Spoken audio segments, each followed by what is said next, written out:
नमस्कार फ्रेंड्स, जय जगन्नाथ। मु ज्योति उड़िया जॉब न्यूज चैनल आ गोटे फ्रेश वीडियो रे आपण मानकु स्वागत जनाउछ। आज बड़ इंपोर्टेंट टॉपिक टी हेउची, जदि आपण अगस्त मास शेष सुधा पीएमजेजेवाई स्कीम को बंद करू नाहंती ताहले आपनक अकाउंट रो सीधा सड़क 436 टका कटि जिवो।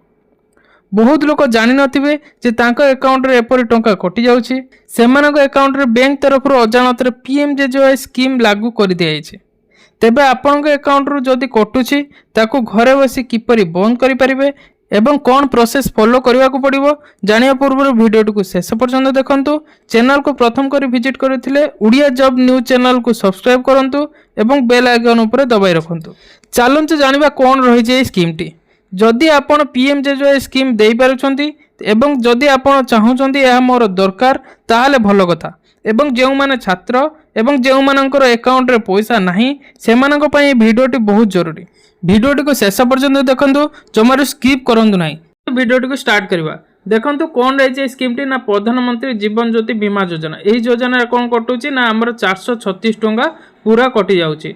ए प्लान टी कोन रही ना तार प्रथम प्रीमियम प्लान थिला केते ना 330 टंका तार प्रथम प्लान थिला एवं 6 मासर थिला 2 लाख टंका। एतरे देखंतु केमिति कटुची ना प्रथम फर्स्ट फेज रे जून जुलाई अगस्त रे जहार कटुची तार 436 टंका कटुची। सेप्टेम्बर अक्टोबर नवेम्बर जहार कटुची 342 टंका। डिसेम्बर जनवरी फेब्रुआरी जहार कटुची तार रही केते ना 228 टंका। मार्च एप्रिल मे रे जहार कटुची तार होची केते 114 टंका। एमिति चारोटी फेज रे समस्तंकर पैसा कटि जाउची। आपण मानक अकाउंट रो जदि एपरि पैसा कटुची ताहले ताकू किपरि बंद करि परिबे एवं कोन करले कोन प्रोसेस दे बंद करि परिबे ताकू कमेंट माध्यम जणांतु। मु आपण पय एक फ्रेश वीडियो बनाई देबी, आपण देखि जानि परिबे।